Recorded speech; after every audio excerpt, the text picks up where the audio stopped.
नमस्कार दोस्तों। प्रकृति की प्रत्येक रचना, परिपूर्ण प्रकृति ने प्रत्येक जीव को उसकी दुनिया के हिसाब से परिपूर्ण बनाया है।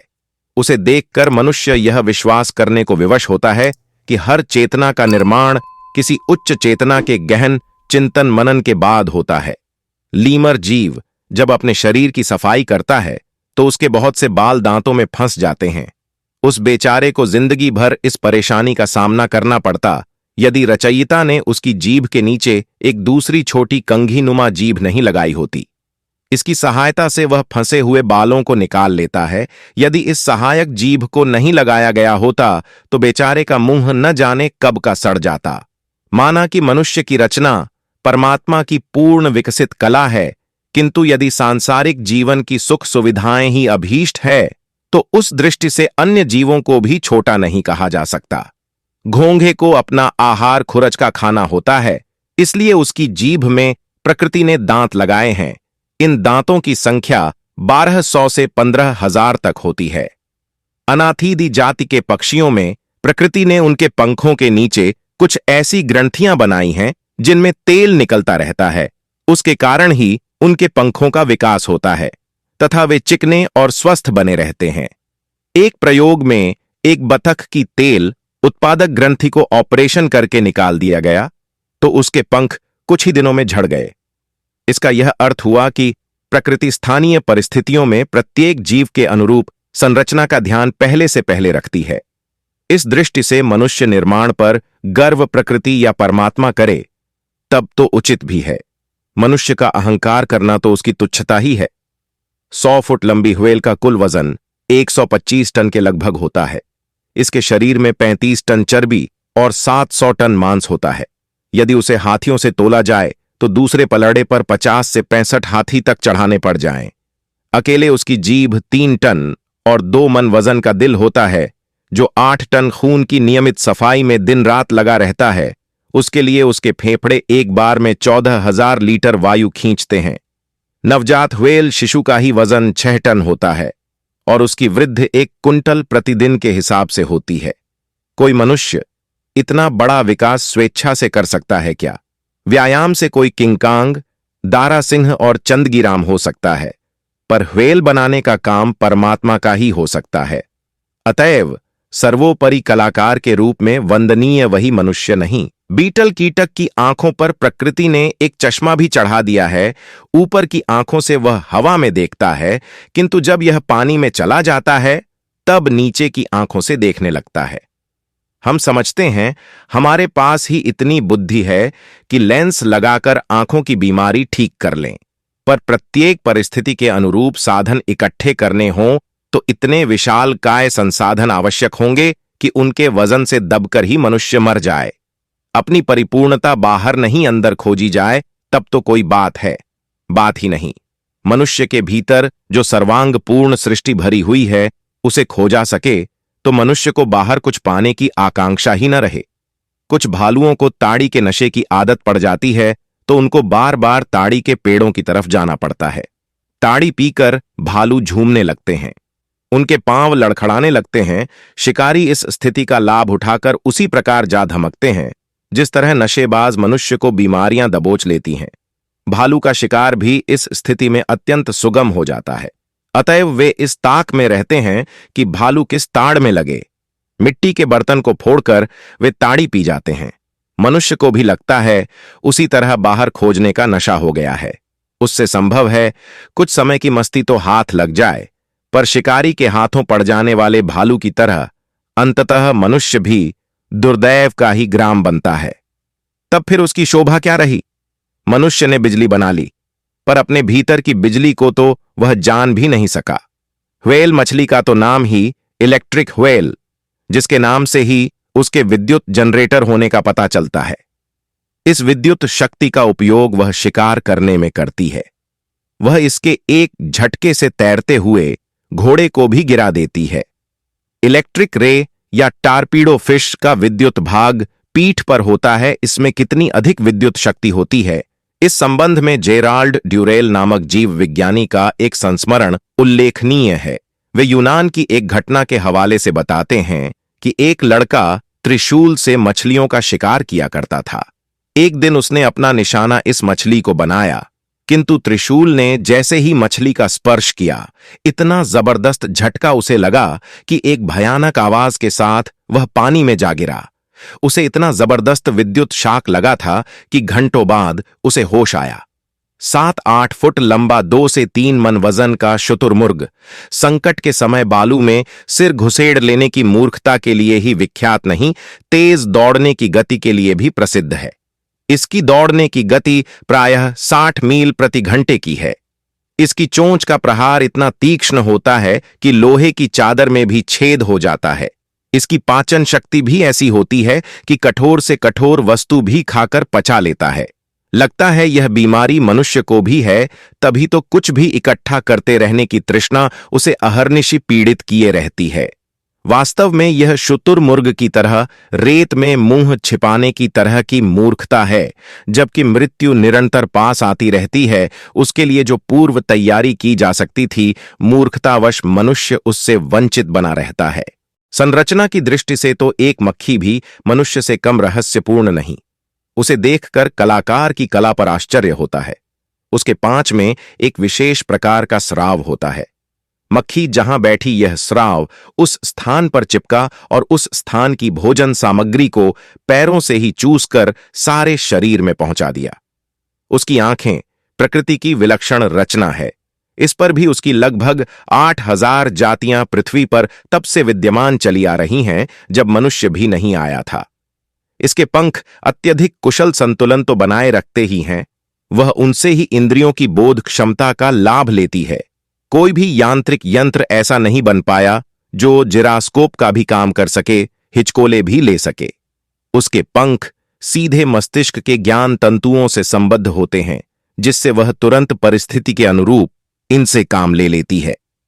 जीवन का नाम यदि पेट और प्रजनन ही हो तो मक्खी बनने में ज्यादा लाभ है। मादा मक्खी एक ही बार में 125 से लेकर 5000 तक अंडे देती है।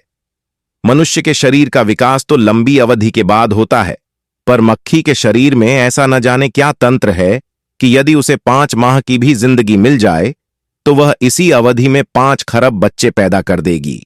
यही नहीं, यदि एक ही जोड़ा पितामह बनने तक जीवित बच जाए तो वह इतनी संतान पैदा कर देगा जिससे 6 माह में ही सारी पृथ्वी में 50 फुट ऊंचा विशालतम ढेर लग जाएगा। यह तो उसकी यह क्षुद्र प्रवृत्ति ही है कि वह जितनी वंश वृद्धि करती है, काल उतना ही उसे चबेना बना डालता है और यह बताता रहता है कि जो भी जीव पृथ्वी का भार बढ़ाने का प्रयास करेगा उसका भी अंत इन्हीं की तरह शत्रुओं से, अकाल मृत्यु और रोग शोक से घिरा हुआ रहेगा। उसे अन्यत्र कुछ सोचने विचारने प्रगति करने का तो अवसर ही मिलता कहाँ है। मक्खियां धरती के लिए ही नहीं, हर जीव के लिए भार हैं। उन्हें स्थान नहीं मिलता तो कुछ हवा में ही अंडे दे देती हैं, कुछ भेड़ों के ठूथन पर अंडे देती हैं, कुछ उड़ती हुई मधुमक्खियों की पीठ पर अंडे देकर अपना प्रयोग तो पूरा कर लेती हैं, पर यह प्रयोग अंततः उसके ही वंशनाश का कारण बनते हैं।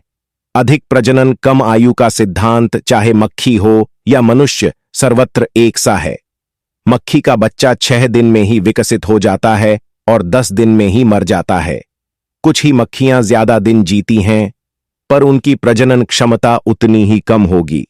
इतनी वंश वृद्धि आखिर जिएगी तो प्रकृति के सीमित साधनों को नष्ट करके ही जिएगी। कनाडा की पाइनसा मक्खियां प्रतिवर्ष हजारों एकड़ भूमि की उपज हजम कर जाती हैं।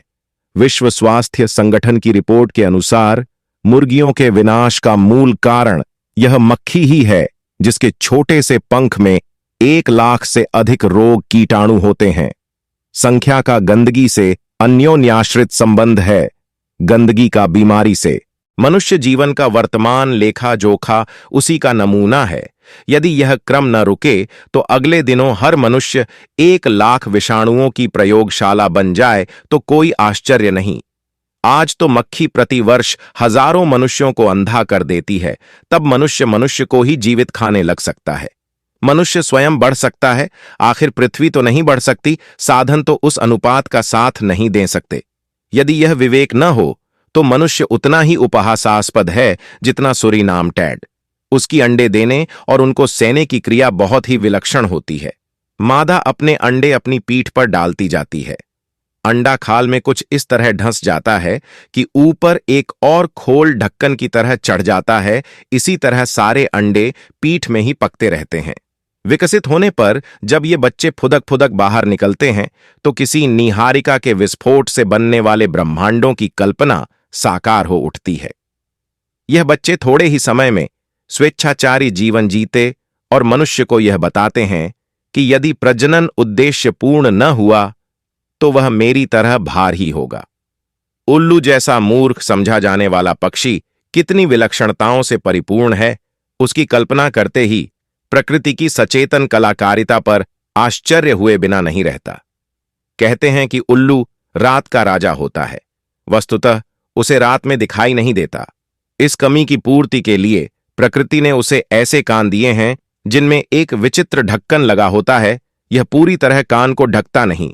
जब कोई ध्वनि उल्लू के पास आती है तो पहले उसे वह ध्वनि एक कान से सुनाई देती है, पीछे कुछ क्षणों के बाद दूसरे से।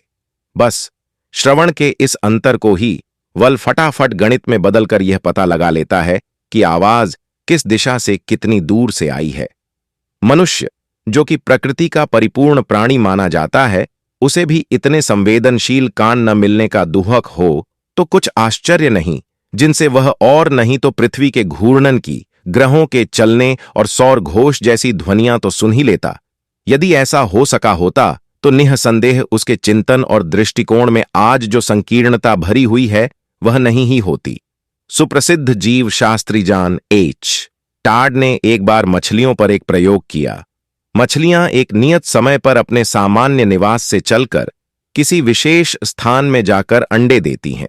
विकसित होने के बाद उनके बच्चे स्वयं ही अपने माता पिता की जन्मभूमि को लौट आते हैं। वे किस बौद्धिक सूझबूझ और अंतः प्रेरणा से ऐसा करती हैं, यह जानने के लिए ही यह प्रयोग किया गया था। प्रयोग के समय जहां मछलियां थीं, उस स्थान को घेर दिया गया और उस स्थान का संबंध एक कुएं से जोड़ दिया गया। ऐसा करने पर भी वे मछलियां कुएं की ओर नहीं गईं, अपितु उस रासायनिक संकेत के सहारे ही समुद्री धारा में बढ़ने लगीं, जिधर उन्हें अंडे देने जाना होता है। अपने स्थान पर लौटने या नए स्थान जाने के अतिरिक्त भी मछलियों की एक रासायनिक भाषा होती है, जिससे वे सजातियों को सामाजिक व्यवस्था की जानकारी देती रहती हैं। जन समुदाय को कोई चेतावनी या सूचना देनी हो तो ढोल पीटकर मुनादी की प्रथा प्रचलित है। कदाचित कोई दीमकों के सूक्ष्म जीवन पर दृष्टि डाले तो उसे यह जानकर आश्चर्य हुए बिना न रहेगा कि यह परंपरा उनमें भी पाई जाती है। सैनिक दीमक को जब किसी शत्रु का पता चलता है तो वे एक विशेष ध्वनि से अपने कुनबे को संकेत कर देते हैं। बात ही बात में सारे दीमक नगर को सूचना हो जाती है और वे सब के सब अपना माल असबाब बांधकर दूसरे आश्रय के लिए चल पड़ते हैं। विवेक बुद्धि मिल जाने पर मनुष्य चाहे तो गर्व कर सकता है, पर इतना होने पर भी जब वह जीवन की गुत्थियां नहीं सुलझा पाता तो उसकी इस बुद्धिमत्ता पर तरस आता है। कला कौशल और अपनी बौद्धिक सामर्थ्य से आज मनुष्य ने धरती, वायु, आकाश सर्वत्र अपनी कीर्ति पताका फहरा दी है। किंतु यदि इतने मात्र को ही श्रेष्ठता का मापदंड मान लिया जाए तब तो पशु पक्षी इससे 21 ही बैठेंगे, 19 नहीं। आज मनुष्य ने तरह तरह के विमान विकसित कर लिए, पर जीवों को सदृश क्षमताएं अभी भी उसे उपलब्ध नहीं। उड़ने को अमेरिका की कुछ गिलहरियां भी उड़ लेती हैं। मलाया, सिंगापुर की छिपकली और सांप उड़ानों के लिए विश्व प्रसिद्ध हैं। एक समय था जब टेरोडक्टाइल नाम विशालकाय सरीसृप उन्मुक्त आकाश में उड़ते थे। तब तक तो मानवीय सभ्यता अस्तित्व में भी नहीं आई थी। इस तरह उड़ान का श्रेय राइट बंधुओं की नहीं, अपने इन छोटे कहे जाने वाले भाइयों को ही देना पड़ेगा। एक्सोसिटाइडीय मछलियां मनुष्य की तरह पारिवारिक जीवन बिताती हैं। ये सदैव समूह में रहती, एक दूसरे के हितों का ध्यान रखती, प्रसव जैसी कठिन परिस्थिति में एक दूसरे की सहायता करती हैं। यही नहीं, यह अपने बच्चों को पेड़ों पर चढ़ाकर उन्हें विधिवत उड़ना भी सिखाती हैं। इस तरह यह समूचा समुदाय उड़न दस्तों की तरह ही जीवनयापन करता है। कुछ मछलियों को तो प्रकृति ने पीठ ही नहीं, पेट में भी पंख अर्थात 4-4 डैने प्रदान किए हैं। इनमें पेल्भिक मछली अत्यंत कुशल उड़ाका होती है। यह अपने पीठ के कंधों से ग्लाइडर का काम लेती है और किसी विशेष स्थान में ठहरना चाहें तो पंखों को लहराती हुई ठहर भी जाती हैं। इतनी उन्नत किस्म तो मानवीय यानों ने भी अभी नहीं पाई। मनुष्य ने तो उड़ान के तरीके लगता है हैचेट तथा वटफ्लाई मछलियों के ही करतब देखकर सीखे हैं, जिनके सहारे वे पहले पानी में ही प्रचुर वेग लेकर ऊपर उड़ जाती हैं। जावा में एक मेढक पाया जाता है, यह भी उड़ता है। गर्नार्ड मछली इन सबसे उन्नत किस्म की उड़ाका होती है। ये अपने पंखों के सहारे पानी में तैर सकती है, सतह पर संतरण भी कर सकती हैं और उड़ तो सकती हैं। उड़ान में तो मनुष्य मक्खी से भी हार मानता है। सिफेनेमिया जाति की मक्खी 816 मील प्रति घंटे की रफ्तार से उड़ सकती है। घंटा की भयंकर गति से उड़ने में सक्षम है। प्रगति और आत्मरक्षा के लिए जड़ता का आश्रय एक दिन जीवन चेतना को ही जड़ बना दें तो कुछ आश्चर्य नहीं। स्पंज और मूंगे जीव हैं, किंतु वे इसी ताक में रहते हैं कि कहीं उन्हें कोई चट्टान काई का ढेर या रेत मिल जाए। बस वे उसी से चिपक कर जड़ हो गए। उनकी मूल चेतना का विनोद समाप्त हुआ। वे न वैसे का आनंद ले सकते हैं, न विविधापूर्ण सृष्टि के विहंगावलोकन का मस्सेल। ऑयस्टर ड्रिल बारनकल तथा इसी श्रेणी के जीव हैं जिन्होंने अपनी दुनिया सीमित कर ली है और व्यापक दृष्टि से वंचित हो गए हैं। मनुष्य जाति भी कुछ इसी तरह होती जा रही है। जड़ता के अनुसंधान के साथ साथ चेतन मन की संवेदना और उसकी भावनाएं बुरी तरह नष्ट होती जा रही हैं। उसकी मैत्री भावना, करुणा, दया और उदारता नष्ट होती जा रही और इंद्रिय लिप्सा इन जीवों की तरह बढ़ती रहती है। मनुष्य के सहयोगी भी पशु पक्षियों को पालतू और प्रशिक्षित बनाने का प्रयास किया जाए तो वे हमारे लिए बाधक न रहेंगे, वरन सहयोगी के रूप में काम करके हमारी समृद्धि और शांति में सहायता प्रदान करेंगे। उन्हें नष्ट करने पर उतारू न रहकर यदि मानवीय प्रयत्न अन्य प्राणियों को प्रशिक्षित करने में लग जाएं, तो न केवल प्राणिमात्र के बीच सद्भावना का विस्तार हो सकता है, वरन विश्वव्यापी चेतना तत्व को अधिक गति से विकास की दिशा में बढ़ चलने का अवसर भी मिल सकता है। प्राणियों को प्रशिक्षित करने के लिए जहां भी प्रयत्न हुए हैं, वहां आशाजनक सफलता मिली है। संसार के विभिन्न भागों में विभिन्न आकृति प्रकृति के वानर पाए जाते हैं। अफ्रीका का ग्वेरेजा कोलोवस बंदर शरीर में तो 3 फुट का ही होता है, पर उसकी पूंछ शरीर से भी अधिक लंबी अर्थात 3.5 फुट होती है। हाथी जो काम सूंड से लेता है, लगभग वैसा ही यह पूंछ से लेता है। दक्षिणी अमेरिका के हाडलर वानर का स्वर बहुत तीखा होता है। 2 मील दूर तक उसी आवाज सुनी जाती है और क्रोध, हर्ष, पीड़ा, कामोन्माद आदि की अनुभूतियां उसकी वाणी से सहज ही पहचानी जा सकती हैं। दक्षिणी अमेरिका के अमेजन क्षेत्र में पाए जाने वाले सिवाइड्स वानर गिलहरी और उल्लू की आकृतियों के सम्मिश्रण से बने हुए अपने ढंग के अनोखे प्रतीत होते हैं।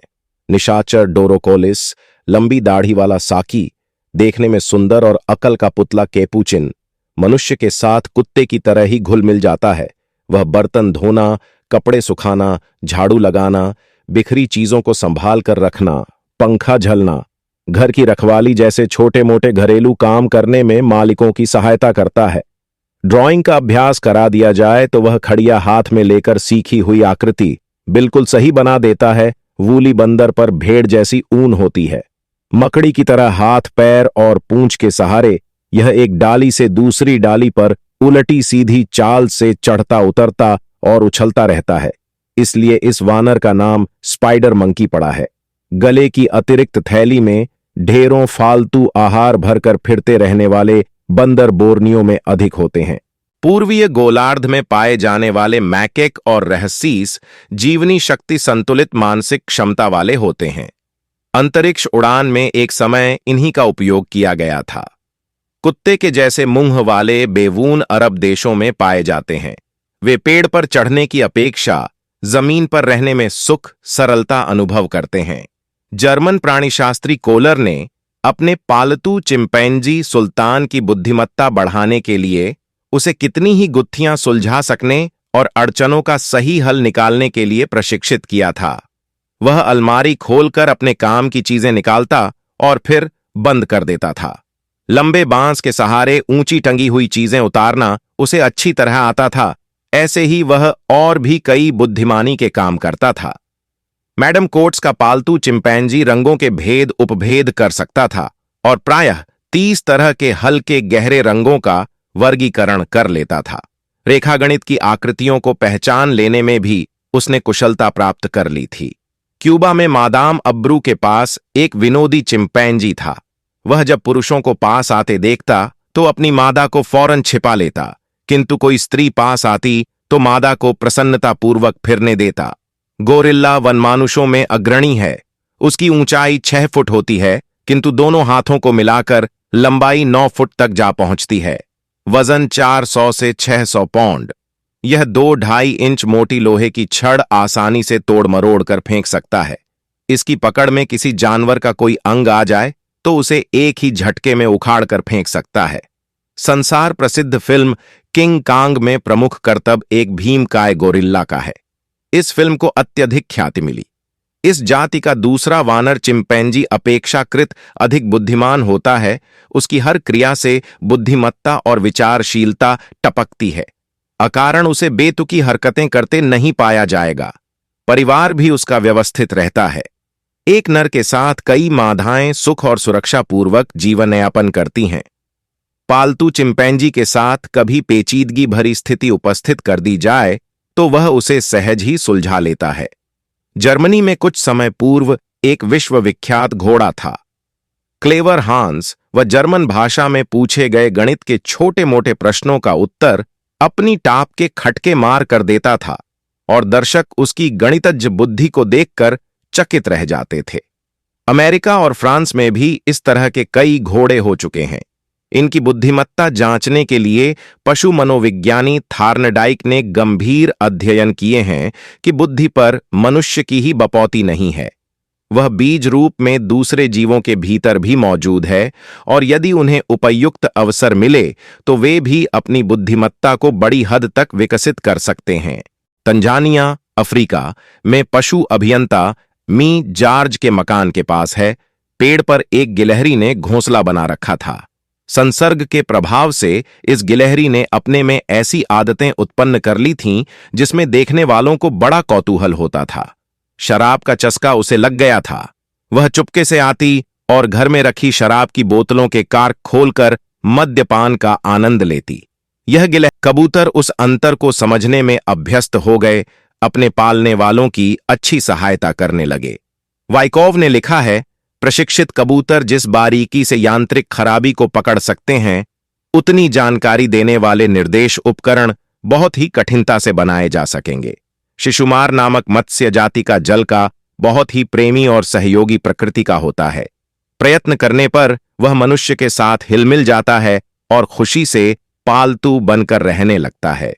जापानी मत्स्य विशेषज्ञ मसाइकी नहाजमा का कथन है कि यदि शिशुमार थलचर होते तो वे मनुष्य के लिए कुत्तों से भी अधिक स्नेही सहयोगी सिद्ध होते।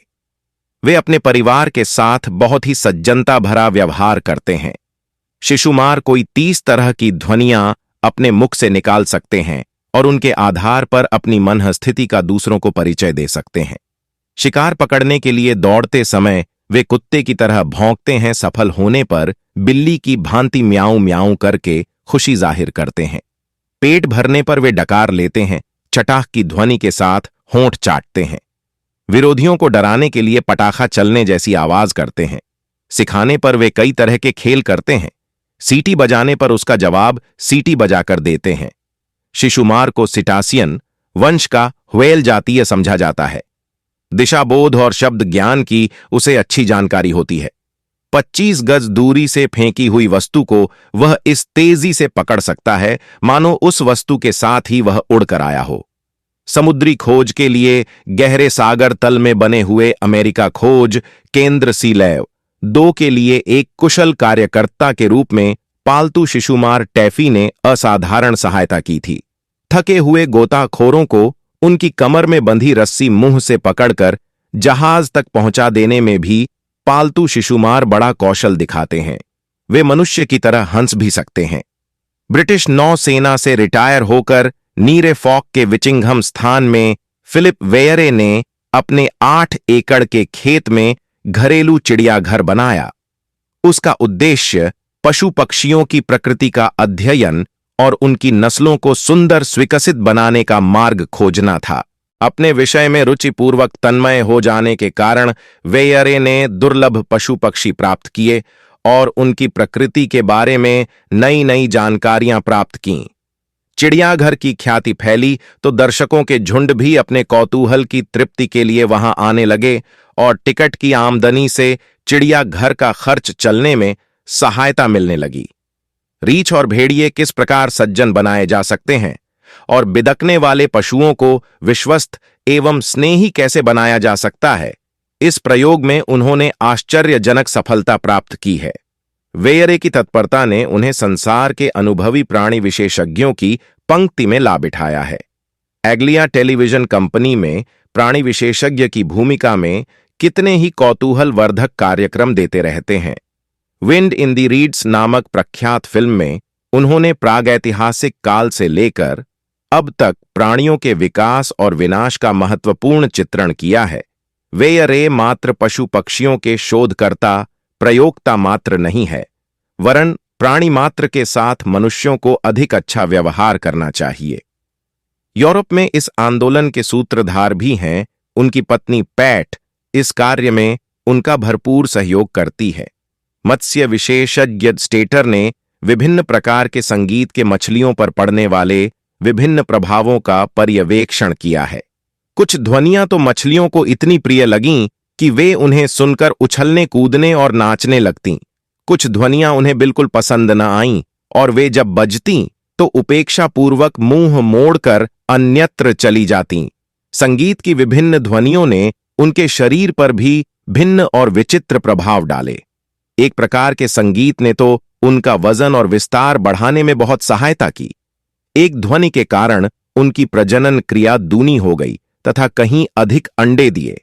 डॉक्टर फ्रैंक वार्डन ने मछलियों को रंग पहचानना सिखाया और यातायात के नियमों का अभ्यास कराया। वे अपने मालिक और दर्शक का अंतर करना सीख गईं।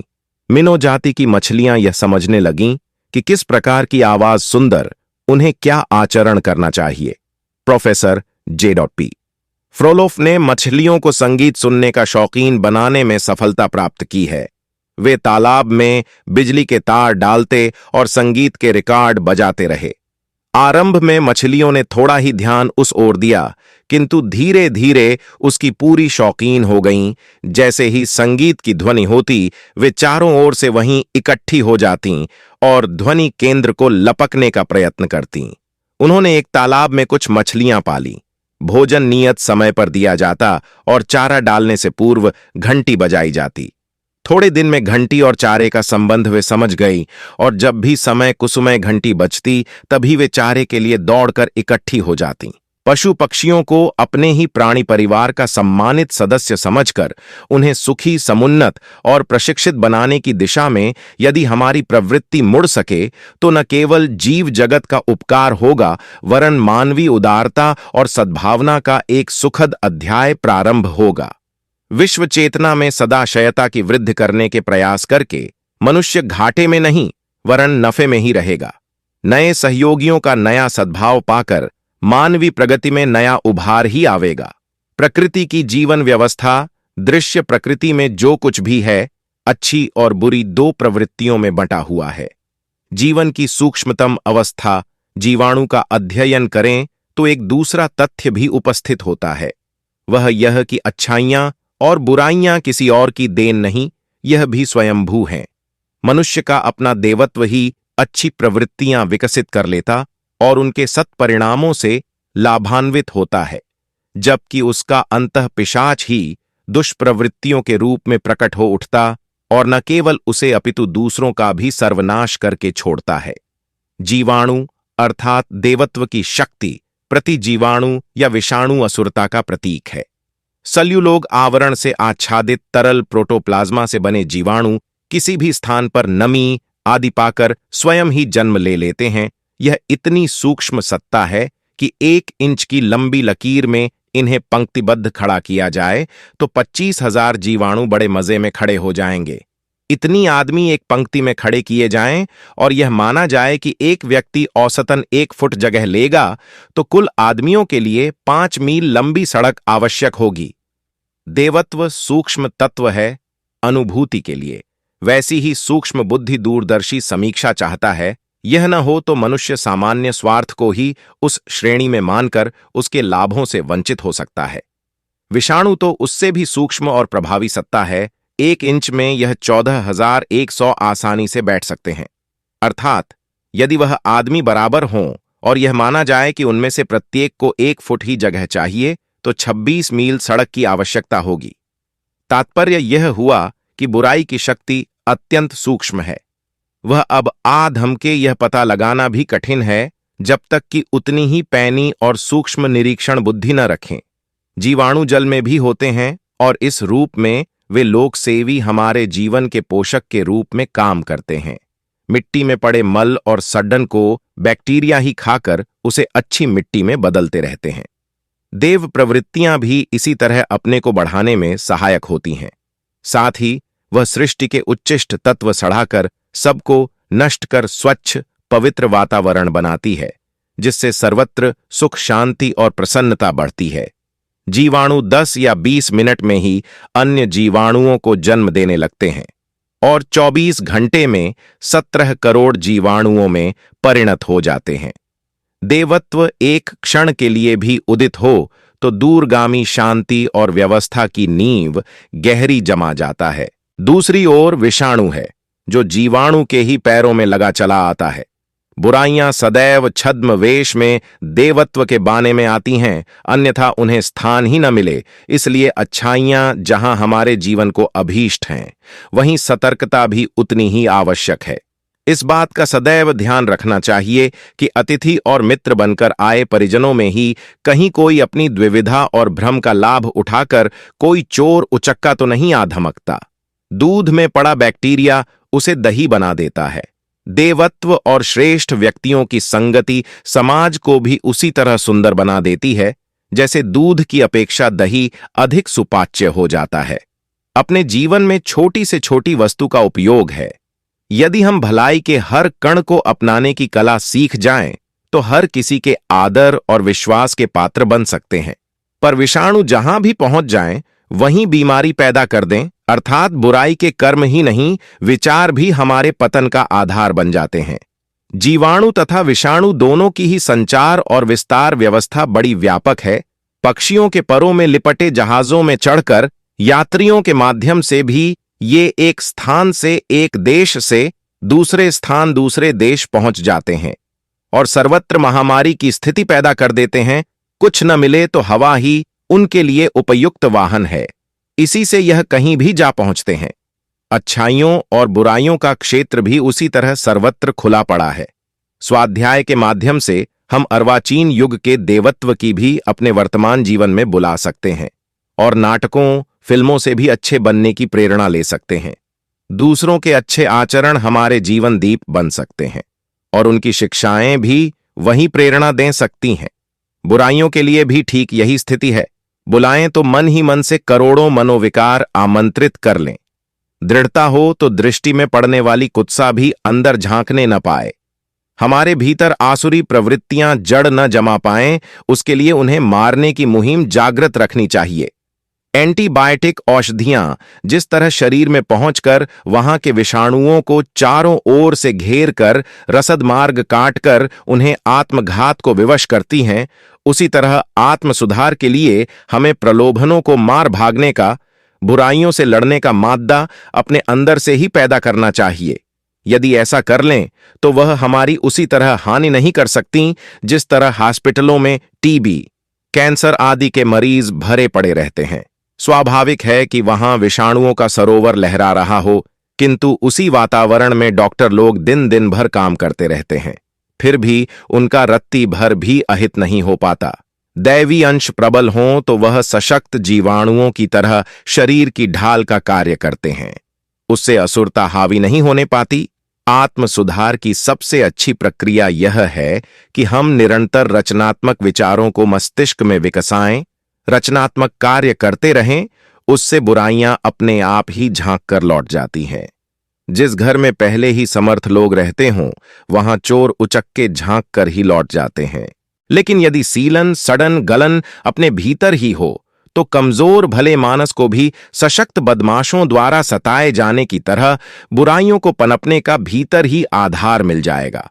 बाहर के विषाणु शरीर में आएं, पर शरीर सशक्त हो, पाचन यंत्र ठीक काम करते हों, रुधिर में श्वेताणुओं की कमी न हो, तो विषाणु रत्ती भर असर नहीं डाल पाएंगे, उल्टे नष्ट हो जाएंगे। पर भीतर विजातीय द्रव्य भरा हो, आदमी में आकर्षणों की सड़न भीतर भीतर बुश रही हो, तब तो वे अपनी शक्ति भीतर ही बढ़ाकर हमारे विनाश का कारण बन जाएंगे। यही नहीं, विजातीय द्रव्य के बाद वे शरीर की कोशिकाओं को भी खाने लगेंगे, तब फिर जीवन का अंत होगा ही। प्रकाश में विषाणुओं को मार देने की शक्ति है। हमारे जीवन में प्रकाश तत्व बना रहे, विवेक बना रहे, तो न केवल भलाई की शक्ति, देवत्व का विकास और उसके फलितार्थों से लाभान्वित होते रह सकते हैं। आसुरी तत्व वे चाहे कितने ही अदृश्य और शक्तिशाली क्यों न हो, जानकारी में आते रहें और उन्हें नष्ट करने, मारकर भगा देने का साहस हमारे जीवन में बना रहना चाहिए। प्राणी यों प्रकृति की विपरीत चपेट में आकर अक्सर अस्तित्व गंवा बैठता है, नियति के उग्र परिवर्तनों का सामना नहीं कर पाता और विपरीत परिस्थिति के सामने अपने को निरीह असमर्थ अनुभव करता है। पर ऐसा तभी होता है जब वह उस आपत्ति का सामना करने के लिए पहले से ही तैयार न हो।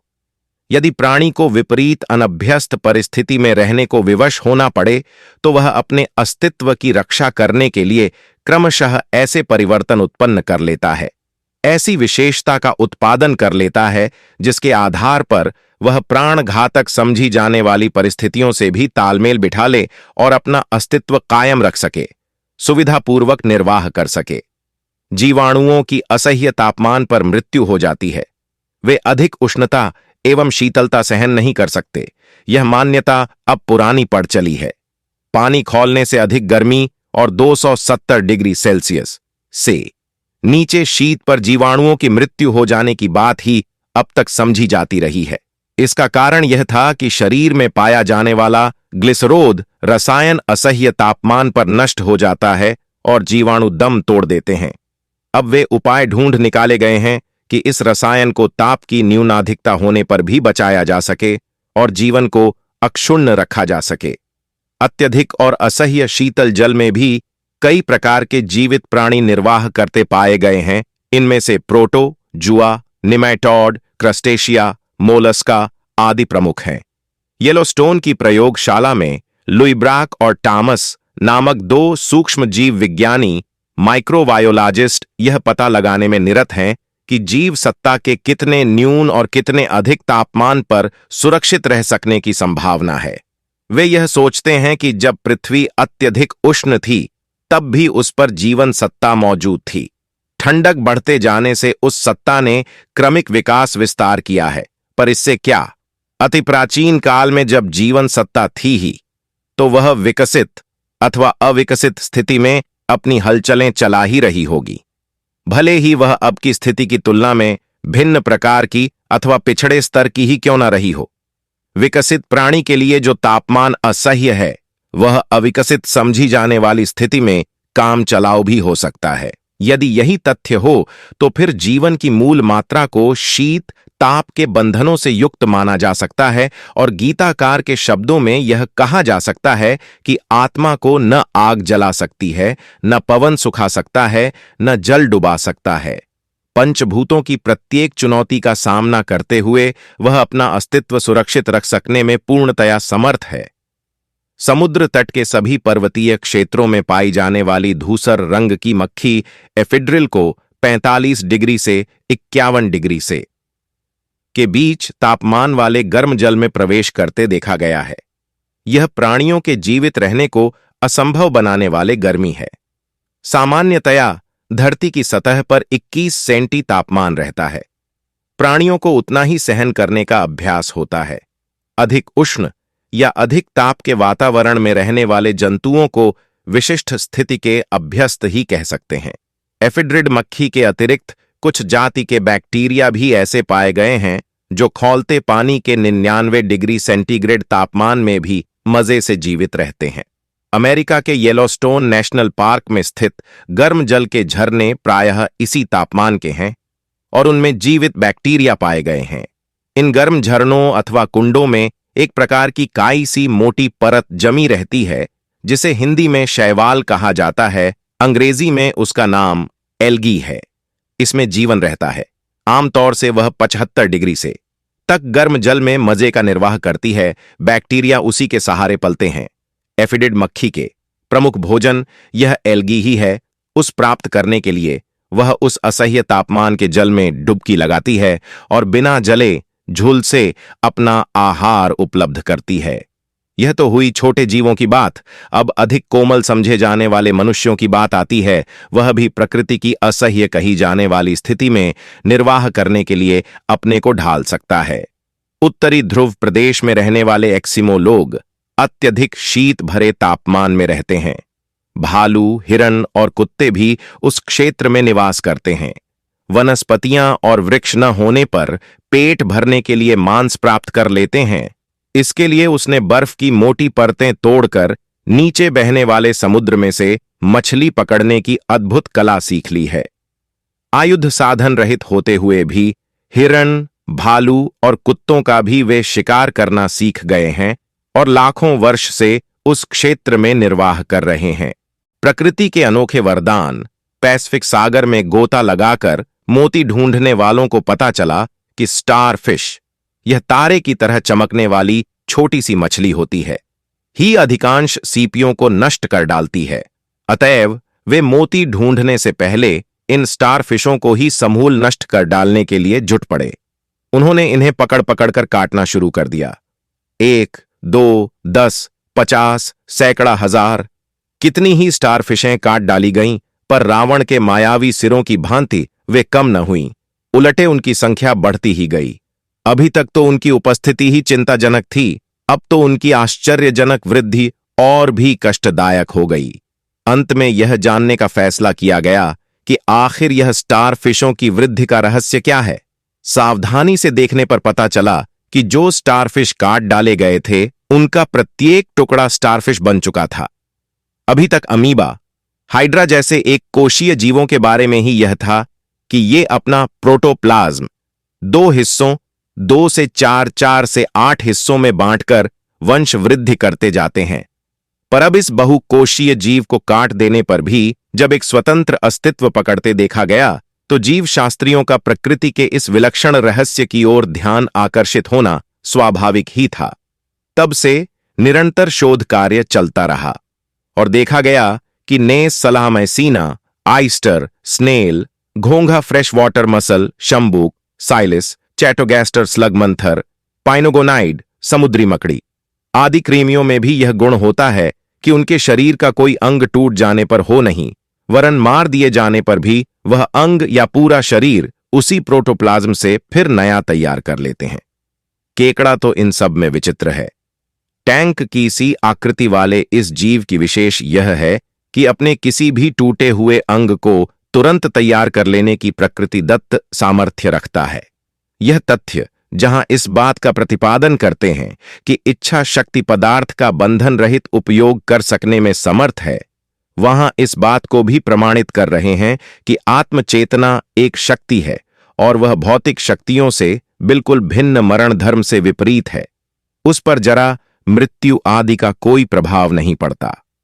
आत्मतत्व भले ही वह किसी भी घृणित और तुच्छ से तुच्छ वासना एवं इच्छा शक्ति के रूप में क्यों न हो, इतना सशक्त है कि स्वेच्छा से न केवल अपने भीतर से उत्पादन की क्रिया आप ही करता रहता है, वरन अपने पूर्णतया मुर्दा शरीर को भी बार बार जीवित और नया कर सकता है। इन महान आश्चर्यों को देखकर ही लगता है भारतीय तत्वदर्शियों ने सृष्टि विकास क्रम को ईश्वर इच्छा शक्ति पर आधारित माना। इसी आधार पर विकासवाद जैसा सिद्धांत विखंडित हो जाता है। जब प्रकृति के नन्हे नन्हे जीवन, उत्पादन, उत्पत्ति और विकास की क्रिया में समर्थ होते हैं तो कोई एक ऐसा विज्ञान भी हो सकता है जब कोई एक स्वतंत्र इच्छा शक्ति अपने आप 5 महाभूतों पृथ्वी, जल, अग्नि, वायु और आकाश के संयोग से अपने आप को प्रकट कर दें। यूं देखने में यह क्रिया बीज और वंशानुगत होती प्रतीत होती है, हाइड्रा देखने में ऐसा लगता है जैसे एक स्थान पर फूल पत्ते इकट्ठा हों। उसके अंग की कोई एक पंखुड़ी एक ओर बढ़ना प्रारंभ होती है और स्वाभाविक वृद्धि से भी ज्यादा बढ़ जाती है। यह अधिक बढ़ा अंग अपने आप को मूल भाग से अलग कर लेता है और वह एक स्वतंत्र अस्तित्व बन जाता है। पैरामीशियम, युग्लिना आदि एक कोशीय जीवों में प्रजनन का यही नियम है जो यह बताता है कि आत्मसत्ता को एक सर्वांगपूर्ण शरीर यंत्र के निर्माण के लिए करोड़ों वर्षों के विकास क्रम की आवश्यकता या प्रतिबंध नहीं है। यदि उसे अपने लघुत्तम या परमाणविक स्वरूप का पूर्ण अंतर्ज्ञान हो जाए तो वह कहीं भी कैसा भी रूप धारण करने में समर्थ हो सकता है। संभवतः अणिमा, लघिमा, गरिमा, महिमा यह सिद्धियां इसी तथ्य पर आधारित हैं। एक दिन विज्ञान भी इस दिशा में सफल हो सकता है। वह स्थिति आ सकती है जब सम्मोहन शक्ति के द्वारा रासायनिक ढंग से उत्पादित प्रोटोप्लाज्मा में जीवन उत्पन्न किया जा सके। कैसा भी हो, इस महान उपलब्धि के लिए विज्ञान को पदार्थ तक ही सीमित न रहकर भाव को भी संयुक्त करना ही पड़ेगा, जैसा कि भारतीय तत्ववेत्ताओं ने अब से हजारों वर्ष पूर्व कर लिया था। प्राणों को जिस प्रतिभा का लाभ मनुष्य को सृष्टि का सर्वश्रेष्ठ प्राणी होने के रूप में मिला, सृष्टि के अन्य प्राणी भी उस प्राण की महत्ता से सृष्टि के नन्हे नन्हे जीव भी अनभिज्ञ नहीं। बेशक वह प्राणों के स्वरूप की व्याख्या नहीं कर सकते, प्राणों का असीमित विकास और उसके फलस्वरूप प्राप्त होने वाली तेजस्विता, दीर्घ जीवन प्रज्ञा बुद्धि का लाभ नहीं ले सकते, पर उनमें भी इच्छा शक्ति इतनी दृढ़ होती है कि वे अपने मृत शरीर का बार बार इस्तेमाल कर सकते हैं। परकाया प्रवेश की क्षमता भारतीय योगी ही अर्जित कर सके हैं, पर प्रकृति में ऐसे अनेकों योनि हैं जो अपने ही मरे कुचले टूटे फूटे शरीर का अपने प्राणों के बल पर पुनः उपयोग कर लेते हैं। जीवित स्पंज को लेकर टुकड़े टुकड़े कर डालिए, उससे भी मन न भरे तो उन्हें पीस कर कपड़े से छान लीजिए। पिसे और कूट कपड़छन किए शारीरिक द्रव्य को पानी में डाल दीजिए। शरीर के सभी कोश धीरे धीरे फिर एक स्थान पर मिल जाएंगे और कुछ दिन बाद पूरा नया स्पंज फिर से अपनी जीवन यात्रा प्रारंभ कर देगा। चुनौती है स्पंज की कि जब तक प्राण हैं तब तक मुझे शरीर के अवसान की कोई चिंता नहीं। मरना जीना तो मात्र प्राणों का ही खेल है। हाइडा, स्टेंटर तथा प्लेनेरिया आदि जीवों में यह गुण होता है कि वे अपने शरीर के एक छोटे से अंश को 300वें भाग तक छोटे टुकड़े को ही तोड़कर नया शरीर बना देते हैं। उन्हें गर्भ धारण, भ्रूण विकास और प्रजनन जैसी परेशानियां उठानी नहीं पड़ती। लगता है प्राण तत्व की जानकारी होने के कारण ही प्राचीन भारत के तत्वदर्शी एक भ्रूण से 100 कौरव, घड़े से कुंभज और जगह से सरस्वती पैदा कर दिया करते थे। अन्य एक कोशीय जीवों में पैरामीशियम तथा युग्लिना में भी एक कोश से विभक्त होकर दूसरा स्वस्थ कोश अर्थात नया जीव पैदा कर देने की क्षमता होती है। यह घटनाएं इस बात की साक्षी भी हैं कि ऐसी क्षमताएं अणु जैसी सूक्ष्म मनः स्थिति तक पहुंचने वाली क्षमता से ही प्रादुर्भूत हो सकती हैं। टूटे हुए शारीरिक अंगों के स्थान पर नए अंग पैदा कर लेने की क्षमता ही कुछ कम विलक्षण नहीं। ट्राइटन सलामांडर गोह अपने कटे हुए शरीर को क्षतिपूर्ति तुरंत नए अंग के विकास रूप में कर लेते हैं। अमेरिका, अफ्रीका में पाए जाने वाला शीशे का सांप जरा सा छूने से टूट जाता है, पर उसमें यह भी विशेषता होती है कि अपने टूटे हुए अंग को पुनः जोड़ लेता है। आइस्टर, शंबूक घोंघा, समुद्री मकड़ी, मंथर आदि जीवों में भी यह गुण होते हैं। स्टारफिश के पेट में कोई जहरीला कीड़ा चला जाए तो वह अपना पूरा पेट ही बाहर निकालकर फेंक देती है और नया पाचन संस्थान तैयार कर लेती है। सलामेसिनानेस, साहेलिस तथा काटोमास्टर जीव तो स्पंज की तरह होते हैं। उन्हें कितना ही मार डालिए, मरना उनके लिए जबरदस्ती प्राण निकाल देने के समान होता है। जहां दबाव समाप्त हुआ, यह अपने प्राणों को फिर मरे मराए शरीर में प्रवेश करके जीवन यात्रा प्रारंभ कर देते हैं। जीवन यात्रा में उत्पन्न होने वाली विकृतियों के लिए भी प्रकृति ने मनुष्य देह में समुचित प्रबंध कर रखा है। मनुष्य जो कुछ खाता पीता है उससे जीवनी शक्ति को उसकी सहायता के लिए कार्बोहाइड्रेट, कार्बन, हाइड्रोजन और ऑक्सीजन, चर्बी, प्रोटीन, विटामिन्स और खनिज द्रव्य मिलते हैं। भोजन में से यह आवश्यक तत्व ग्रहण करने के लिए गले की नली से लेकर आमाशय की छोटी आंतों तक ही पूरी मशीन दिन रात काम करती रहती है। उसे भी अधिक ध्यान और मशीनरी का निर्माण शरीर में इसके लिए किया गया है कि शरीर द्वारा उत्पन्न होने वाली गंदगी शरीर से अलग होती रहे। भोजन और शक्ति के अभाव में मनुष्य कुछ दिन जी भी सकता है, पर स्वच्छता और सफाई के अभाव में मनुष्य शरीर अधिक दिन तक टिक नहीं सकता। शरीर के वृक्क प्रतिदिन 1.5 सेर मूत्र निकालते हैं। इसके द्वारा urea, uric acid, creatinine, ammonia, sodium chloride, phosphoric अम्ल, मैग्नीशियम, कैल्शियम और पोटेशियम की बहुत सी गंदगी शरीर से बाहर निकल जाती है। बड़ी आंत प्रतिदिन ढेरों मल निकालती रहती है। शरीर की त्वचा में लाखों की संख्या में ग्रंथियां होती हैं जो रक्त से पसीने को छानकर बाहर निकालती रहती हैं। हथेली के 1 वर्ग इंच में ही ऐसी कम से कम 3600 ग्रंथियां होती हैं। इससे पता चलता है कि प्रकृति ने शरीर में सफाई की व्यवस्था को सबसे अधिक ध्यान देकर सावधानी से जमाया है। यदि शुद्धिकरण की यह क्रिया एक दिन को भी बंद हो जाए तो शरीर सड़ने लगे और मस्तिष्क पागल हो जाए। शरीर ही नहीं, प्रकृति का हर कण और प्रत्येक क्षण दोष दूषणों के प्रति सजग और सावधान रहता है। जहां भी कहीं गंदगी दिखाई दी, प्रकृति उस पर टूट पड़ती है और देखते देखते गंदगी को साफ करके उस स्थान को शुद्ध और उपयोगी बना देती है।